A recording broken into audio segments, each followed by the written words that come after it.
Alright, so in this video we are going to go ahead and give you a quick tutorial on how to find the greatest common factor between two different numbers. Okay? So, in other words, we are going to be finding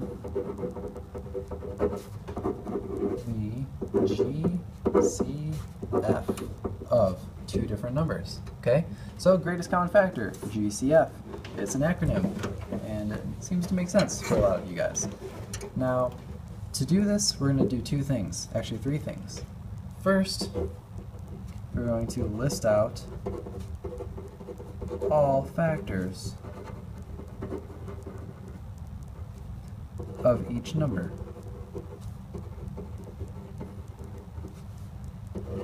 Then, we're going to decide which factors are common between those numbers.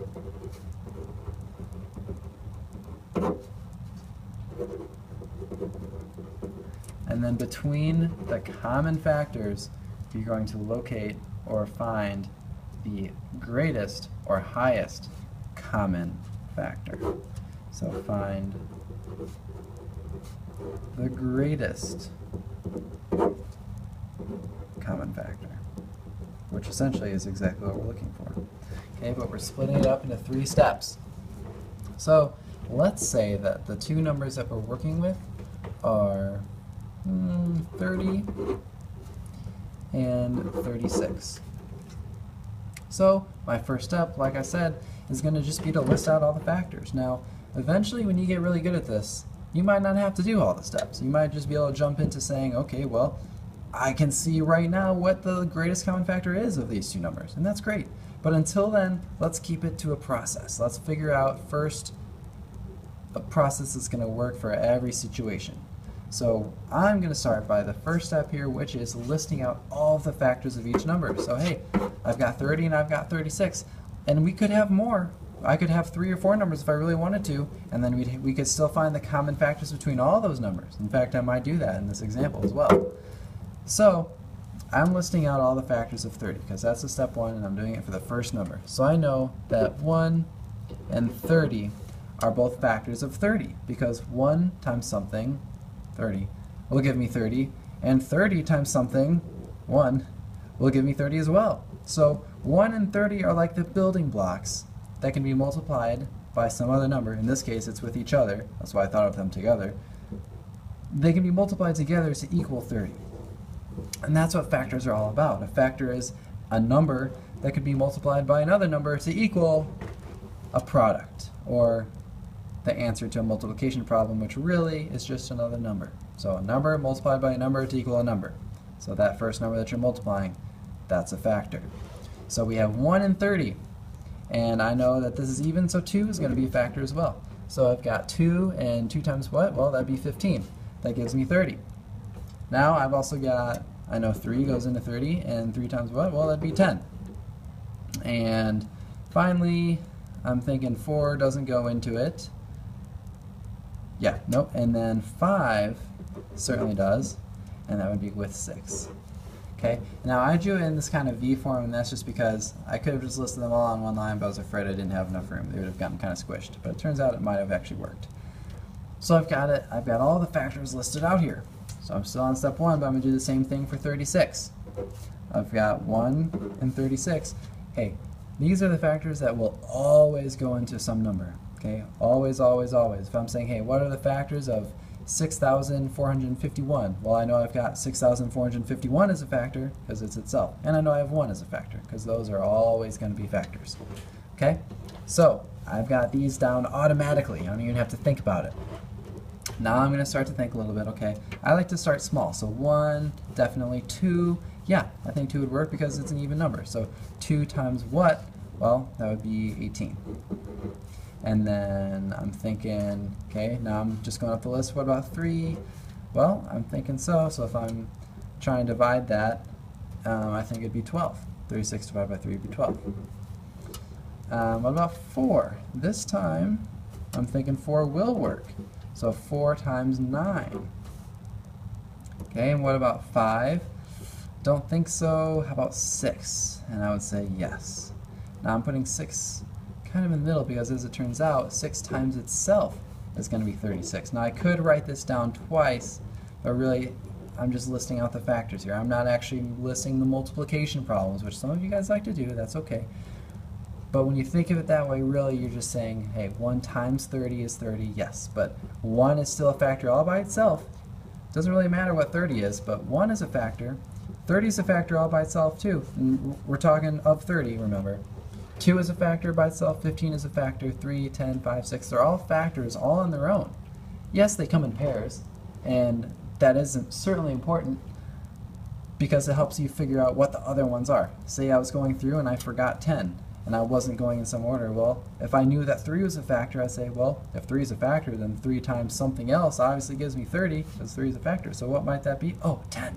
And then I'm going to remember, and I'm going to put it there. And that means that 10 is also a factor, because you can go the other way. 10 times 3 is 30. So, long story short, look, I've got pairs here. I've got pairs here. 6 doesn't have a pair. It's just all by itself, because 6 times 6 is 30. So I'm just going to put it there once. And that also has to do with something that has to do with a little bit with the fact that 36 is a square number. And we'll talk a little bit more about that. I know some of our classes have gotten to that, some haven't. We've talked about it just a bit, but we'll get into more detail about that later in the year. Now, I can check off the first step here. I've listed out all of the factors. Next, I'm going to decide on the common factors. And hey, if I were to say, you know, hey, that guy over there has a really common haircut. That would mean that a lot of people have that same haircut. They share a similar haircut. So that means that, like I said, the haircut is being shared, so a lot of people have it. A common haircut. Just like the common factors here. Those common factors are the ones that are going to show up on both sides. So this is where we play I Spy. I Spy 1. That shows up on both sides. I Spy 2. That shows up on both sides. I Spy 3. 5 is on both sides. 6. Oh, sorry, circled over here because I was telling you that it was by itself. But anyway, 6 is on both sides. This is where I'm circling it for real. Let's see, 10s, no, 15, no, 30, no. So this is it. That's all the second step took. That's it. Now, so those are the common factors, and now we're finding the greatest of the common factors. And to do that is pretty simple. All you have to do is look at them. Which one's the greatest? Which one's the biggest? Well, 1's pretty small. 2 is bigger than 1. 3 is bigger than 2. 6 is bigger than everything else. And there's nothing common that's bigger than 6. So therefore, the greatest common factor is going to be 6 in this case. Alright, so I'm going to write GCF of 30 and 36 is 6. So this was just a quick video on how to find the GCF of these two numbers. Now, a lot of you guys liked the Venn diagram example. And let me scooch this up just a little bit so you can see it in the video. A lot of you guys liked this. And all you would have had to do is, well, one circle is going to be for the factors of 30, one's going to be for the factors of 36. I'm going to list out, I'm just pulling all of them from here. So I've got 1, 2, 3, 5, 6, 10, 15, 30. And on this side I've got 1, 2, 3, 4, 6, 9, 12, 18, 36. And then I'm going to say, well, again, we've got that was the first step, just list them out. And then we've got the second step, find the common ones. So this is common, again, I'm just playing I Spy, 2s, 3s, 6s, right? And then I'm actually going to rewrite those in the middle. Here. Now what I could have done if I really wanted to was if I knew this in advance, I could have just not written these numbers here at all and just put them right in the middle and not worried about putting them here. But I'm essentially circling them so I can cross them off in the middle, or on each side, excuse me, so that I can put them in the middle. Because if you're in the middle, well, that means you're a part of this circle, so you're obviously factors of 30. But if you're in the middle, you're also part of this circle. Physically, you're in the middle of both of these circles. So that means they apply to both of these numbers. So those are our common factors. And finally, we're finding the greatest one. Well, again, that's just the largest. So 6 in both scenarios is the greatest common factor. So what if I wanted to do more than 2 numbers? Well, I could just add a third number up here. Scooch just down just a tad. Let's say I'm trying to find the factors of 18 as well. So again, step 1 is just, well, I know I got 1 and 18. 2 times 9, 3 times 6, 4 times nothing, 5 times nothing, and that's it. So I've listed them out. Now I'm trying to find out what's common between all 3 of them, and in this case, well, I spy 1s, they've all got 2s, they've all, oh, it's the same things, and they've all got 6s. So if 18 was my 3rd number, the common factors would be the same. And, more importantly, the greatest common factor would be the same. Now, you might be wondering, what about this 9? I see a 9 here. Yeah, these are common between just these 2 numbers, but we're looking at all 3. You have to have these numbers everywhere. And a 1 is in all 3 numbers, a 2 is in all 3, a 3 is in all 3, 6 is all 3.